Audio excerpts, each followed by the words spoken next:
En microbiología tenemos una gran variedad de pruebas de diagnóstico, digamos que un menú muy amplio, que se utiliza de acuerdo con las necesidades.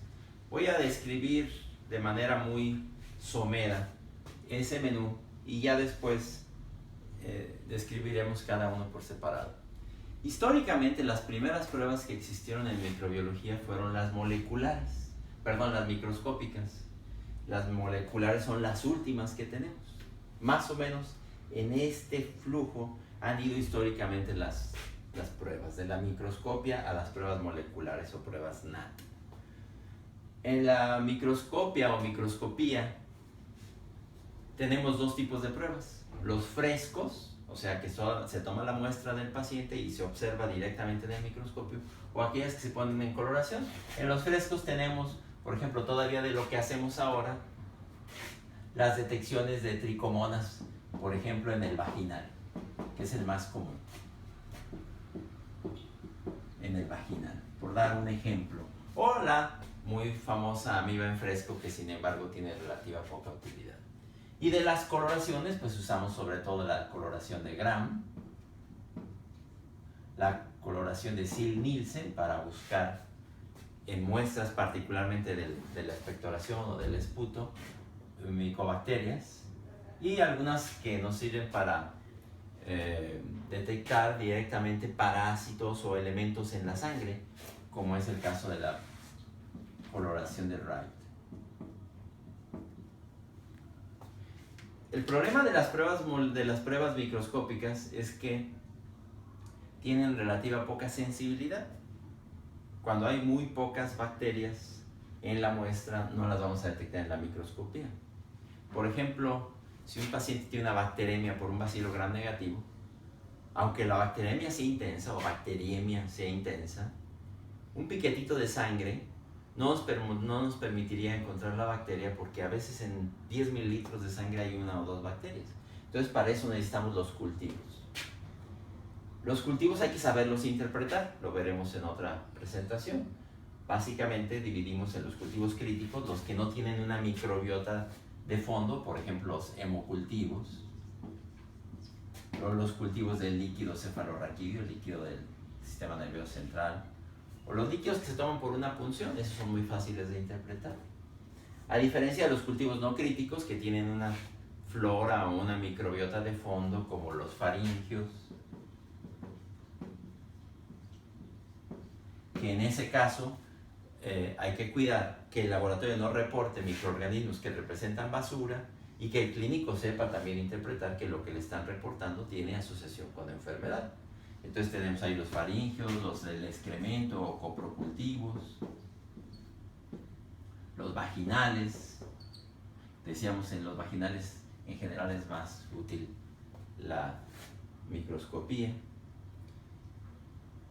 Luego tenemos lo que podamos detectar en el suero, por eso se llama serología. Y en el suero detectamos sobre todo anticuerpos, pero algunos antígenos o componentes proteicos del patógeno lo podemos detectar también en la sangre, en algunos casos. Por ejemplo, el típico es el antígeno de superficie de la hepatitis B, o el antígeno temprano del dengue, por ejemplo, el antígeno no estructural NS1 del dengue. Son muy pocos los antígenos que se pueden encontrar en el suero, y se necesita que la concentración del patógeno sea muy alta. Estos son los típicos. O el P24 del VIH, cuando el virus se encuentra en alta cantidad, el P24 del VIH. Pero, insisto, esos son relativamente poco comunes, porque los antígenos no suelen detectarse en el suero, sino en la muestra de la infección, como vamos a ver ahorita. Los anticuerpos generalmente es que vino la enfermedad y se produjo un anticuerpo. El problema de la serología, y lo veremos en su momento, es que cuando viene la enfermedad todavía no hay anticuerpos. Hay un periodo en el que tiene que transcurrir antes de que se formen los anticuerpos, que es lo que se conoce como el periodo de ventana. Entonces, cuando una persona llega en el momento agudo, digamos, de la fiebre o del cuadro clínico, en ese momento el anticuerpo puede ser negativo, o generalmente es negativo. Otra dificultad es que los hay del tipo IgG, o del tipo IgM. Y generalmente los de tipo IgG se quedan para toda la vida y los de tipo IgM suelen durar nada más unos 2 o 3 meses. Por ejemplo, si una mujer embarazada tiene un aborto por toxoplasma, al momento del aborto puede la prueba ser negativa porque está en periodo de ventana.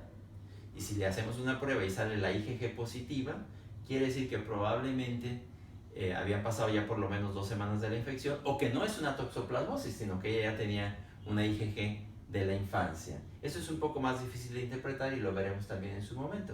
En cambio, la IgM es un anticuerpo que suele desaparecer por ahí de 2 meses. Esta mujer que tuvo un aborto por toxoplasma, si yo la veo un mes después, todavía la IgM debe ser positiva. Si la veo un mes después y la IgM es negativa, quiere decir que lo más probable es que no haya sido una toxoplasmosis.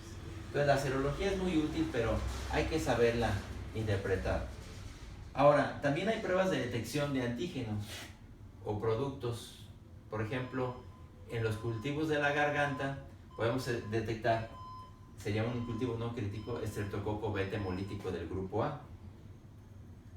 Pero también podemos detectar el antígeno en la garganta con una prueba de ELISA. Entonces, estas pruebas de antígenos son muy comunes y muy útiles. Por ejemplo, el Streptococcus beta hemolítico del grupo A que se detecta en la garganta, o el antígeno de influenza A, o el antígeno de rotavirus en el excremento de niños con diarrea, además de los antígenos que se pueden detectar en el suero, insisto. Pero estos son comunes. En algunos laboratorios son capaces de detectar, por ejemplo, antígenos de Giardia Lambler en el excremento.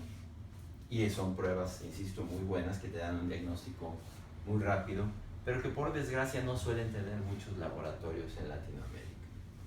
Otra situación es cuando detectamos toxinas, por ejemplo la toxina A, B de una enfermedad que está de moda en este momento, que es la toxina AB de Clostridium difficile, una diarrea que se ha vuelto epidémica en los hospitales. No detectamos por cultivo del excremento, sino detectamos las toxinas. Eso lo podríamos también describir posteriormente en mayor detalle. Y finalmente tenemos las pruebas moleculares, que eso digamos que es la nueva revolución del diagnóstico, en donde detectamos ya sea el DNA o el RNA del agente patógeno en una prueba que en inglés suelen conocerse como pruebas NAT, que por Nucleic Acid Amplification Test. Nosotros las conocemos en español generalmente como pruebas moleculares, que se hacen por distintas técnicas como hibridación o PCR, que es con mucho la más común. Estas pruebas moleculares han hecho una revolución del diagnóstico en muchas áreas. Por ejemplo, en VIH, donde nos detectan no solo el virus, sino qué cantidad de virus por mililitro tenemos. O en hepatitis C, donde nos dice además qué tipo de virus de la hepatitis C es, si es el 1, el 2, el 3 y el 4, y la cantidad. Ha hecho también una revolución en algunas situaciones donde los microorganismos no crecen en cultivo o en cultivos habituales, por ejemplo en el caso de la meningitis o la encefalitis, porque ahí pueden detectar enterovirus, virus de el herpes, por ejemplo en el líquido cefalorraquídeo, o virus de influenza en un lavado o en un aspirado bronquial, virus respiratorios múltiples. Todo esto ha sido, insisto, una revolución en el diagnóstico. Es un poco difícil integrar todo, pero podríamos decir que en términos generales aquí tenemos todo el menú de diagnóstico que existe en microbiología. Como ya se puede anticipar, hay que tener una idea de cómo interpretarlo, porque si no tenemos esa idea, pues entonces el estudio no solo no nos funciona, no nos sirve, sino que agrega costos y hace que el médico se pierda en el diagnóstico.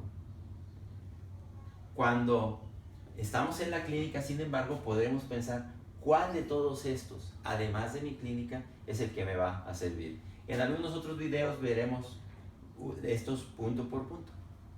Gracias.